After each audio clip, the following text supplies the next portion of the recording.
Hello and welcome back to another self-love video.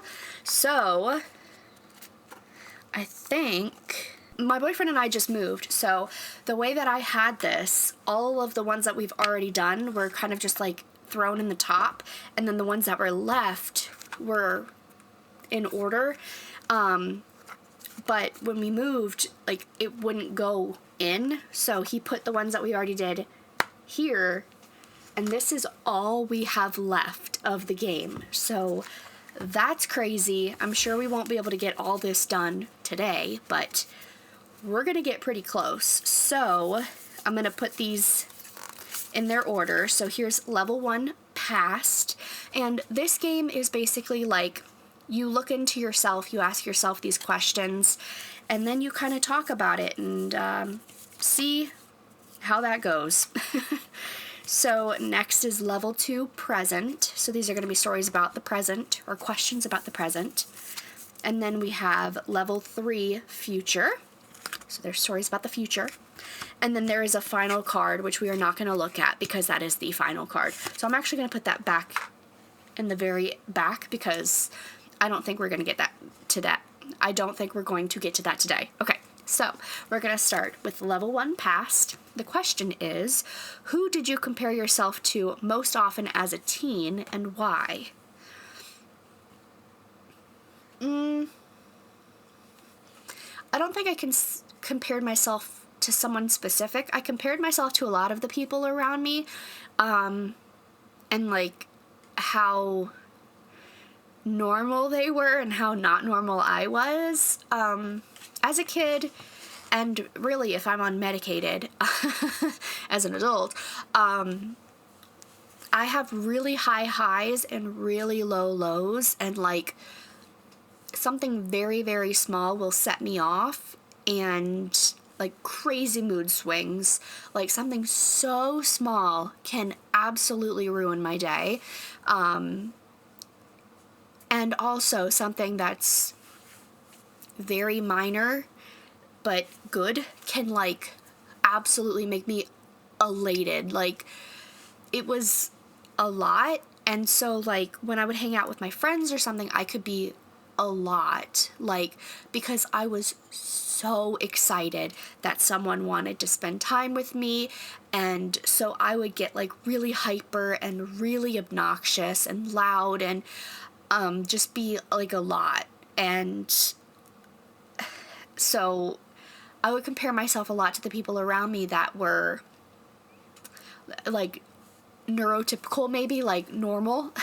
And I would be like, I want to be normal. I don't want to have these like big emotions. So I compare myself a lot to everyone else with that, and how I still am, but I was always pretty like I liked things that were for younger kids, you know. I was a little immature, and I still am. I still love stupid stuff, some may say, like Chuck E. Cheese and stuff like that. I like all of that kind of stuff, and I would see myself as like babyish kind of when I was a teen, because everyone else was talking about like boys and making out and like sneaking out and stuff, and I was like, did you see the new episode of Hannah Montana? Like, so it was kind of hard for me to feel normal when I was a teen, and I also didn't feel good about myself physically. I was very thin, and had like small boobs, and so I thought I was like young looking too, and just like I just had a lot of issues. But so that's who I compared myself to, everyone basically, and those are the reasons why. So there's your answer, I guess. Present. What are you trying to tell yourself? Well, I am currently trying to tell myself that I am worthy of a full-time job at the library. I am worthy of having my dreams come true. I am so, so close. Like, literally the next step is my dream job of youth services librarian. Like, I am assistant librarian part-time right now, so like I'm doing half of the job of a youth services librarian. And January 14th is going to be my first program that is geared towards tweens. So I'll make the program for children. From beginning to end, I am running the program. I came up with the idea. I did everything for it. So that's really exciting. And I'm trying to tell myself that I am worthy. It's gonna be okay. I got this, because I feel like this is where I need to be. This is like the perfect job for me, and I need to keep that thought in my head and not the thought of, I'm nervous, this is my first program, I don't know how it's gonna go, I feel like I'm gonna be awkward. I need to stop those thoughts and really think about, this is gonna be perfect for me, this is a great opportunity to see how I would like it, and I think it's gonna go fantastic. We're gonna have a great turnout, it's gonna be really fun, and I'm gonna really enjoy it. So that's what I'm trying to tell myself. I really need a full-time job. I need a full-time job, like, immediately. So, you know, I'm worthy of a full-time librarian position. I deserve it. And keep that positivity up. Level 3, future. What do you need more time for? I don't know. I have a decent amount of time. I feel like I need more time to start college, actually. So in my mind, I was thinking that spring semester would start in like March. It doesn't. It starts in January. I am not ready to start my master's degree at all. I'm not ready for that. So I guess I need more time to start my master's. I'd like to start in the summer, I guess. I don't see myself starting in the spring right now. It's already January now, and I'm not prepared for it, and I really don't want to have to get my master's, but to be a librarian, you need your master's. I don't want to go back to school. I think I'll be fine at it. I think I'll learn a lot, and I think I'd be good at it and everything, but God, I don't want to go back to school.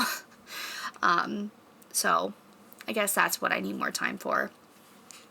But otherwise, I have a decent amount of time off of work because I only work part-time, so I have time to clean the house. I need to. I have time to put stuff away from the garage where they're in boxes still and put them where they need to go. I have time for stuff. More so, I need the will to get up off the chair, you know? Yeah. Alright, we're going back to level 1 past. Who have you cut ties with and why?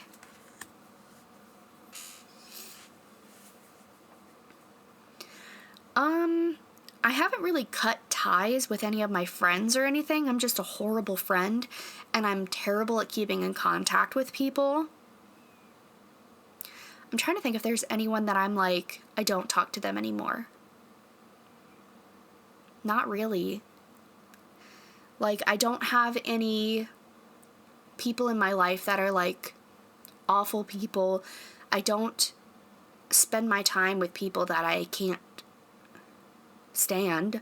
Like, there's nobody that's in my life that isn't in my life now because I was like, I had to get rid of them. You know, like,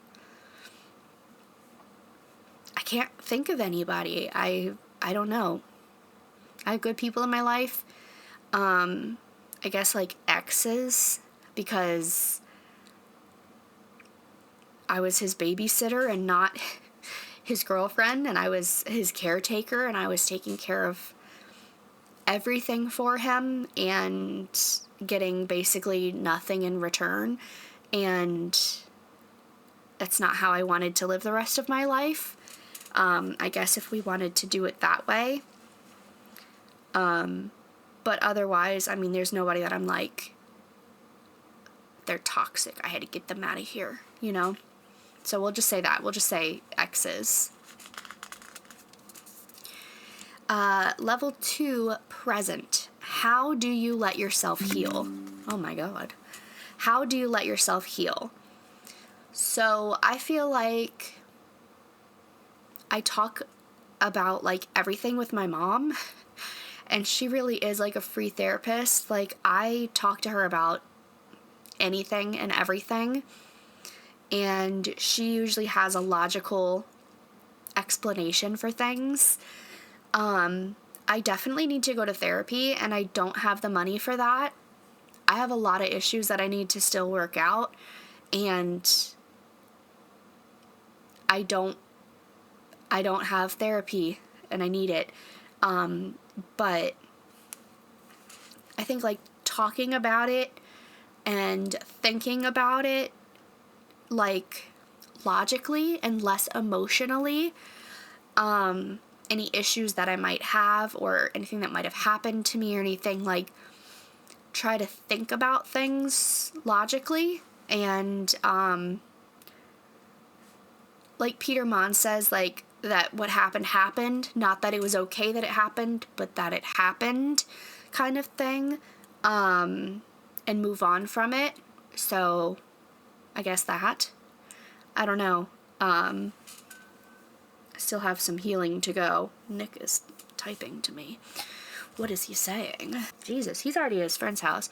I'm going to their house later today. We're gonna do some Warhammer painting. I'm actually gonna do some. I have like the Blood Bowl guys, and I want to work on my miniatures. Level 3, future. What will be worth it in a few years? Everything. Everything will be worth it, because in a few years, I will be established as a youth services librarian.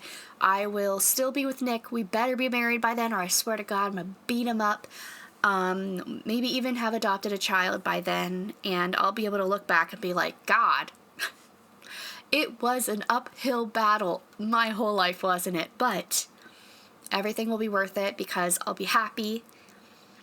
I'll still be with a fantastic man. Hopefully we'll have some foster animals too, and a baby or a kid that we adopt, and hopefully things will be good. But I think everything will be worth it in the end. All the struggles and unnecessary BS I've been through in my life will all be worth it when I'll be able to love my job and get paid for, and it'll pay the bills for something that I love. It'll be worth it. All right, back to level 1 past. When did you feel like you belonged? Honestly, when I got in with the library system, I felt like I belonged. I felt like I searched for so long to be somewhere that felt right, and this feels right. And I felt it immediately, and I still feel it now after 2 promotions in the same county and everything. I feel like I belong. I really enjoy the people that I work with. It's a good group of people. Everybody is really nice and smart and really helpful, and we all look out for each other, and they believe in me, and they let me know that they believe in me, and I'm really grateful for that, because a lot of other places I felt really unappreciated. I felt like I did more than I had to, and for what? A lot of retail jobs, I felt like I was being sucked dry, and this one really feels like we're a community. Everybody's so nice, and we really bring each other up. There's no like, ugh, we hate that person. Like, everyone's such an idiot. Like, everyone is really, really positive, and we believe in each other. And that's like, it's such a non-toxic workplace, which is fantastic, because I've had jobs where like someone hated me so much that they got me fired. Like, and it's just like, especially because most librarians are women, so you're in a pool full of women, and a lot of times you're going for the same jobs. You're up against these women, and a lot of times that can bring out a lot of cattiness and just evilness, and luckily that doesn't happen at my library system, and it's just so fantastic to have women that support each other. Like, yes, we all have crowns, baby. Like, yes, there's no reason to pit yourself against each other. Like, everyone is worthy and everything. So it's just a really positive work experience, and love it. So yay for ladies. Level 2, present. How do you set boundaries? I don't know if I do. I probably should. I probably have some boundaries that I need to set, but I don't really have them. So I should really work on that. I should really work on some boundaries. I mean, I don't really have that many people in my life, so... And I'll basically, like, talk about anything to anyone, too. So it's not like I won't talk about that. Like, basically talk about anything, but, I don't know. I don't think I do set boundaries. And I don't know if I really have that many boundaries to set. Sweet girl. So, I don't know. I think I'm still working on that one. Level 3, future. What do you no longer want to wait for?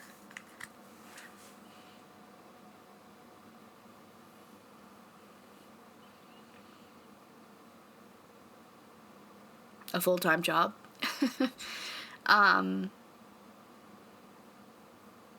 ring on my finger. I mean, there's a lot of things that I'm like, I feel like I'm ready for, so it's like, I don't want to wait. And I feel like those are the two big things, is a full-time job and getting engaged. Like, I really want to get engaged. And again, this is something that Nick and I have been talking about since basically the beginning, where he wanted to be in a relationship for years before getting engaged, and I was like, 3 months, and I'm like, I'm keeping you, like, what are you waiting for, you know?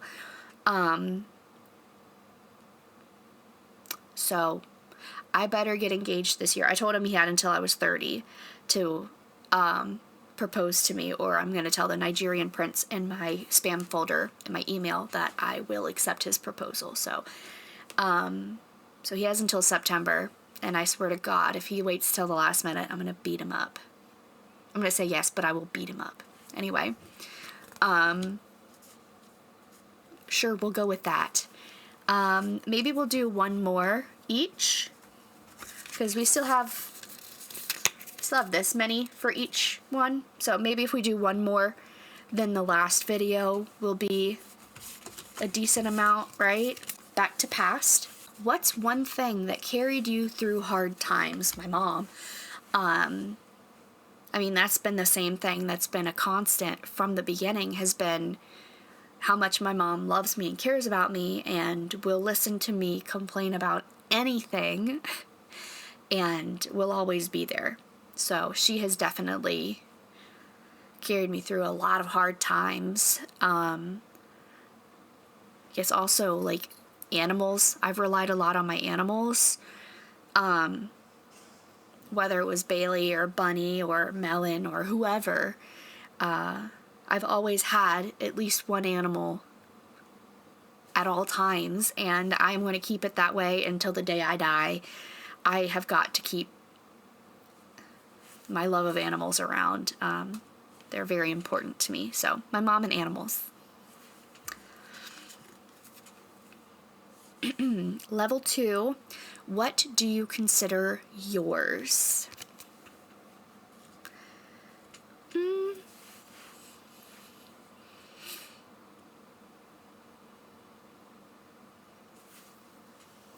I don't know.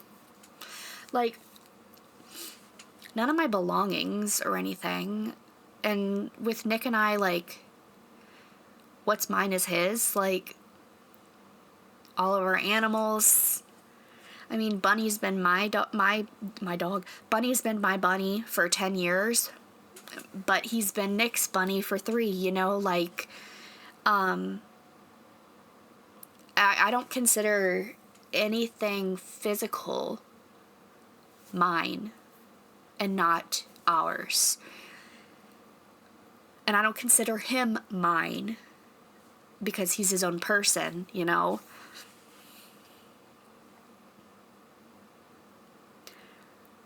So I don't know what I consider to be mine. I don't know. It's kind of a deep one. What is mine? My phone is mine. I don't know. My YouTube channel? I guess. I mean, like, my social media is mine because it's me and nobody else, and kind of has a real version of me that anyone can see and relate to, hopefully. Like, hopefully. I guess, right? Is that a good one? Maybe. Okay. Anyway. Future. What challenge do you want to take on next? Probably work. I have a lot of things that I want to do in the new year. I'm going to do a whole, like, New Year's resolutions. But I want to get healthier. I need that full-time job. Just being, like, the best version of myself that I can be. Trying to stay very positive. Being healthy, both externally and internally. I want everything in my life to be calm and not so, like, scrambled up and overwhelming and crazy. I want everything to be chill and everything, and to have everything feel worth it. So I guess just like a healthy, happy future is what challenge I'm taking on next. I guess that's my answer. That is self-love for today. So yeah, this is what each level looks like. So that's all we have left. So I guess the next one will be the last one. I mean, because these are the ones that we went through today. So it's just a little bit thicker. So I guess the next video might be a little bit longer. But it'll be like the final boss, the final self-love episode. So buckle up, guys. Wow, that's really exciting. This has been pretty good, very introspective. I never really get to talk to myself, so I feel like this is where I can actually, like, sit and talk and think about these kinds of things. And I don't think I would have done this if I didn't make it a YouTube series. So thanks for coming along for the ride. I hope you enjoyed it. And I will see you in my final one at some point. Or you can watch some of my other videos. I'm going to link the actual self-love playlist here. And then you can also look on my channel and see what you think. So thank you so much for watching. Subscribe if you wanna, and I'll see you in my next video. I feel like I haven't done that in a while. Okay, bye.